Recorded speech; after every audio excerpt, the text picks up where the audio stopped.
शिवसेना पक्षप्रमुख उद्धव साहेब ठाकरे यांचा खरे साहब तुम आगे बढ़ो, हम तुम्हारे साथ हैं। खरे साहब तुम आगे बढ़ो, हम तुम्हारे साथ हैं। खरे साहेबांची निशाणी, खरे साहेबांची निशाणी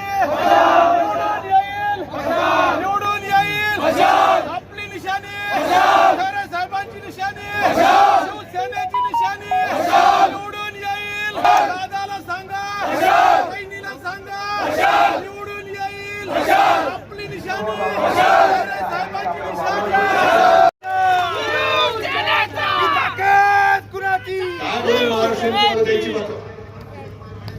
गेले 10 वर्ष सातत्याने 40 पेक्षा अधिक जागा आम्ही तुम्हाला देतो आहोत आणि त्याचे पान तुम्ही असे फेडता। शेतकरी आत्महत्या करतो बघायला वेळ नाही। उद्योगधंदे तुम्ही सरळ उचलून माझ्या महाराष्ट्रात बेकारी वाढते, महाराष्ट्र मेला तरी चालेल पण गुजरात जगला पाहिजे ही तुमची वृत्ती।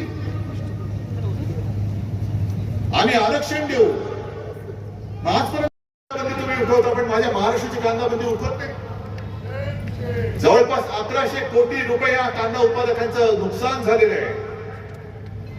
400च्या वरती कंटेनर तिकडे लोड होण्यासाठी शेतकऱ्याच्या मालाला भाव मिळत नाही आणि जाहिराती चालत। आजच पेपरवर भाव जाहिरात आले की आम्ही तुम्हाला हमीभाव देऊ। मग 10 वर्ष काय केलं? गवत उपटलं। 10 वर्ष आम्ही तुमच्याकडे हमीभाव मागतोय, तुम्ही हमीभाव द्यायला तयार नाही। होतो करोनाचा काळ होता तरी सुद्धा कित्येक कोटींचे नुसते सामंजस्य करार नव्हते केले, प्रत्यक्षात करार करून आपल्या महाराष्ट्रामध्ये आपण उद्योगधंदे पडून गेले, गुजरातला नेले, सगळं गुजरात गुजरात गुजरात। माझं गुजरात बद्दल काही द्वेष आपस असं अशातला भाग नाही। काय तुमच्यामध्ये हिंमत कशाला आहे? धनुष्यबाण पेरण्याची हिंमत आहे तुमच्यामध्ये? माझं धनुष्यबाण तुम्ही कलंकित करून टाकला। मोदीजी तुम्ही या गटाचे सूत्रधार आहात, कारण 2 दिवसापूर्वी हे जे मिंदे आहेत त्यांनी ठाण्यामध्ये एका कार्यकर्त्यांच्या मेळाव्यात भाषण केलं आणि काय सांगितलं आणि म्हणून त्याचं कडून बोलत असतात ते। अरे काहीतरी पोट साफ करण्याचं औषध आहे, कळतच कशाला? आणि कडू जालना मतदारसंघाचे लोकप्रिय उमेदवार कल्याणजी काळे साहेब हे आपले आशीर्वाद घेत आहेत। आदरणीय साहेब त्यांना शुभेच्छा देत आहेत।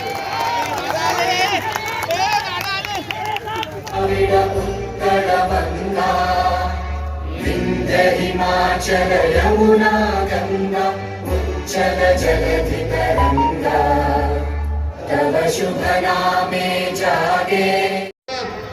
आगी लावतात, घरं पेटवतात, घरातली चूल नाही पेटवत, घरं पेटवून त्यांचे भाजपवाल्यांच्या पोळ्या त्याच्यावरती शेकतात आणि मरतात ती सामान्य माणसं मरतात, होरपळतात ती सामान्य माणसं होरपळतात। 2024 मध्ये कोण जिंकणार? आमचे चंद्रकांत खैरे त्यांनी कामं चांगले करेले किशोरवासियांसाठी, सगळ्या जिल्ह्यासाठी। आणि लोक म्हणताय की कामं करत नाही चंद्रकांत खैरे साहेब असं तसं, पण निष्ठावंत खैरे साहेबच आहे आमचे। खैरे साहेबच निघणार आहे, भरपूर कामं होणार आहे। भुमरे नाही, भुमरेला ओळखतच नाही कोणी। भुमरेला कोण ओळखतं? जिल्ह्यामध्ये आमच्या गावात आला नाही, खैरे साहेब आमच्या गावात येत्या।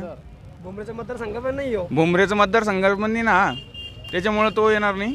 आमचे खैरे साहेब 60,000च्या लीडनं येईलच, 100% येतील। विजय आमचा निश्चित आहे। संभाजीनगरमधून।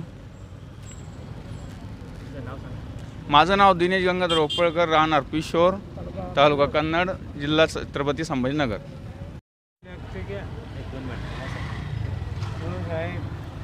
गरीब माणूस काय मी म्हणतो काय काय म्हणा 2024 निवडणूक चालू आहे, कोण जिंकणार? 2024 मध्ये खैरे साहेब। हॅलो, 2024 मध्ये खैरे साहेब 100% निवडून येणार आहे। तुम्ही कुठून आले? आम्ही पोखरी, वैजापूर। नक्की जिंकणार का? नक्की 100%, 101%। काय कार्यामध्ये काही केले का त्यांनी? कार्य भरपूर केलेले त्यांनी, पण सहानुभूती त्यांची उद्धव ठाकरे यामुळे। सप्त्याला धार्मिक क्षेत्रात चांगले कार्य आहे त्यांचं म्हणून निवडतील ते. आता तुम्ही कुठे चालले सभेला चाललो आम्ही. चिकार आहे का ते हा लोकांची कार आहे का हा चिकारी तुमचं नाव काय प्रकाश माळवदे. सर्व्हिसमध्ये कोण जिंकणार यावेळेस 2024मध्ये खैरे साहेबच निवडून येणार. का बरं त्यांचे सामाजिक कार्य आणि धार्मिक क्षेत्रामध्ये चांगला सहभागी आहे. सहानुभूती द्यायची. तुम्ही कुठून आले हां वैजापूर पोखरी नाव सांगा ज्ञानेश्वर ठुबे. आता निवडणूक चालू आहे 2024ची खैरे साहेबच्या काय तुमचं मत? आता सध्या तरी खैरे साहेबांचं खूप चांगलं वातावरण आहे. जसं की आम्ही आता आमचं सगळी पथनाट्याची टीम आहे. आम्ही गावागावी जाऊन पथनाट्य करतो. आता त्याच्यामध्ये आम्ही पथनाट्यामध्ये असं म्हणजे आम्ही गृहीत धरलं की सध्या तरी आपले खैरे साहेब हे वर्चस्वरती आहे. ते जिंकणार हो नक्कीच. नक्कीच ते निवडणूक चालू आहे कोण जिंकणार हां सर, तसं आम्ही पथनाट्याची टीम आहे. तसंच गावोगाव आम्ही पथनाट्य करत आहेत. पथनाट्याच्या अनुषंगाने ज्या त्यांचे कार्यकर्ते आहेत ते कार्यकर्त्यांकडनं किंवा गावाकडनं चांगला रिस्पॉन्स मिळतो आहे. तर कदाचित आम्हाला असं वाटतं की नक्कीच खैरे साहेब जिंकणार. नक्कीच जिंकणार हो नक्कीच जिंकणार. तुमचं नाव माझं नाव पुढच्या खासदार कोण होणार चंद्रकांत साहेब का बरं ते पहिल्यापासून शिवसेनेतच आहे आणि शिवसेनेत राहिल्यामुळेच आम्ही त्यांना देणार. त्यांचा विकास केला का त्यांनी हो विकास आता या माटेशी तिकडे तिकडे भरपूर होईल. तुमचा काय विकास झाला का आता आमचं काय आम्ही शेतकरी लोक झालेलं आहे पण आता ते कुठं सांगता येते. तुमचं नाव काय प्रकाशराव मोशंगोळे कुठून आले तळपिंपरी गंगापूर तालुका.